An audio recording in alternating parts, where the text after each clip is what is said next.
The Minnesota Vikings have been one of the best teams in the NFL this season, but nobody really cares. We do not care. Minnesota had a big offseason, but not because of their roster, because they fired both their general manager and head coach after back-to-back losing seasons. There was never any doubt that the Vikings had a lot of talent, but for whatever reason, they still weren't winning games. It was time for a change, and Minnesota did what they had to do, and boy has it paid off big time. The Vikings are 6-1. By record, they are one of the best teams in football and are up 3.5 games in the NFC North over the Packers and the Bears. Minnesota is literally up 3.5 games after week 8. Yet, somehow, there's probably been more talk about the 3-5 Packers and their struggles than the success of the Vikings. I have to imagine that some of that criticism of the Vikings is the same as the entire NFC East so far. If you look at some of the schedules, they haven't quite played anybody good. The Vikings' one loss was a blowout L to the Eagles on Monday Night Football. Minnesota looked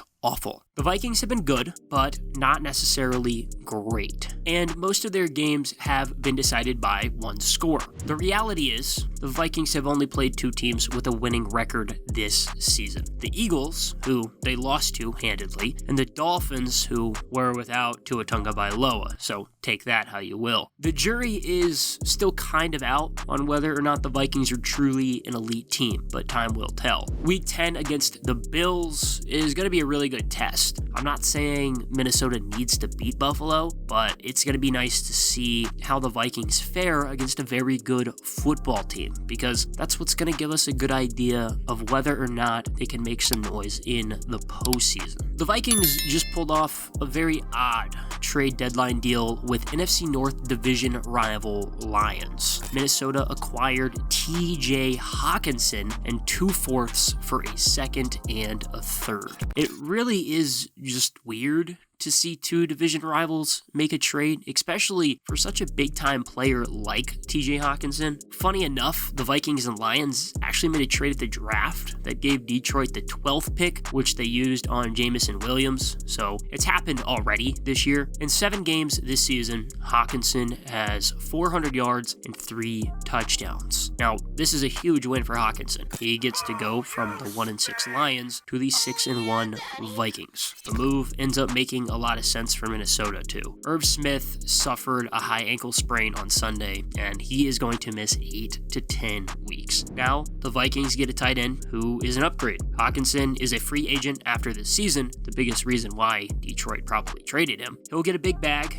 and it probably won't be in Minnesota, but nobody cares if the Vikings win the Super Bowl. Especially after the trade for TJ Hawkinson, it doesn't seem crazy to say that the Vikings have the best offense on paper in the league. Justin Jefferson is obviously one of the best wide receivers in the NFL, and everyone knows that. In 7 games, Jefferson has 750 yards. He's literally averaging over 100 yards a game, although he hasn't found the end zone through the air since week 1 when he scored twice. Adam Thielen is a very, very good number 2 to have. You might remember that insane tear he had back in 2019 when he had 8 straight games with over 100 yards, an NFL record. This season, Thielen has 350 yards and 2 touchdowns. Now, no other Viking has over 200 yards receiving, so it really has been a 2-man show. On the ground, Dalvin Cook has been fantastic and played in every single game, which you could argue has been even more impressive. He has 561 yards and 2 touchdowns rushing on 4.9 yards per carry. Lucky for him, the Vikings offensive line has been pretty good in the run game. It's been top 5 in the league, and it's starting to look like Minnesota has a left tackle that is progressing his way to being a top-tier guy, Christian Darrisaw. The pass blocking has been a lot worse, but still not terrible, and either way, Kirk Cousins has managed. It's no secret that the most polarizing figure in Minnesota for quite some time has been Kirk Cousins. He has consistently been the best worst quarterback in the league. Kirk has put up great numbers with the Vikings. In his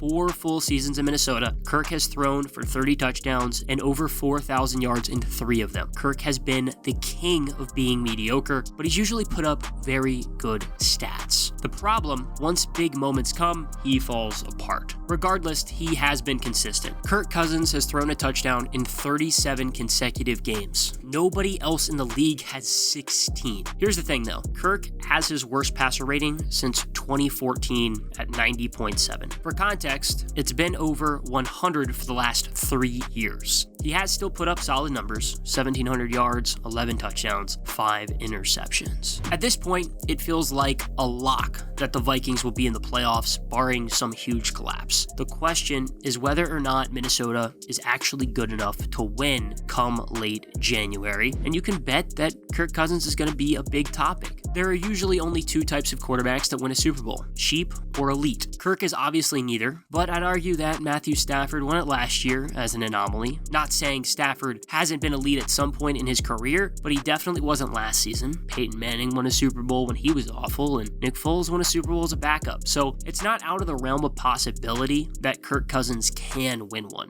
I think he has the talent, and he's a very good player, but everything around him needs to be close to perfect. And if the Vikings were going to get the best possible version of Kirk Cousins, it was going to come with the right head coach. The Vikings have had a losing record for the last 2 seasons. It's been very close to 500, but that's been Minnesota and Kirk Cousins for the most part, just mediocre. The Vikings finally tried to escape mediocrity this offseason by firing general manager Rick Spielman and head coach Mike Zimmer. Minnesota went out and hired Kwesi Adofo-Mensah. He had been the vice president of football operations for the Browns for the 2 years prior. The big name hire Minnesota made was hiring Kevin O'Connell. Adofo-Mensah and O'Connell actually worked together in San Francisco, so there was already a familiarity there. O'Connell was a hot name for head coach vacancies. For a few years, teams were really racing to find the next Sean McVay, and KOC fit that title better than anybody. Not only did Kevin O'Connell coach in Washington with McVay, but he later followed McVay to Los Angeles to be the offensive coordinator for the Rams. He got that ring last season, and he dipped for a head coach job. Can't really blame him there. Kevin O'Connell was viewed as an offensive mastermind. The Rams offense was absolutely incredible during his last season in LA, and there was doubt that the Vikings had the pieces on offense to be good. Minnesota has a ridiculously talented roster, but Mike Zimmer never had a ton of success with it. Kevin O'Connell already has, and what has made that even easier is the relationship he had with Kirk Cousins. Like I said, KOC was in Washington with Sean McVay, and O'Connell was actually his quarterback's coach. They have a previous relationship, and Kirk has had success already this season to some degree, but I don't think that means much in terms of the future. Short of Kirk Cousins winning a Super Bowl, I don't see him staying in Minnesota past his contract that ends next year. I think this is the last shot, really. Kevin O'Connell and Kwesi Adofo-Mensah are both young, great minds, and they know that Kirk Cousins can't be the long-term plan. For Adofo-Mensah, he's a numbers guy, and there's no way he wants one mediocre quarterback taking up 25% of the cap. Meanwhile,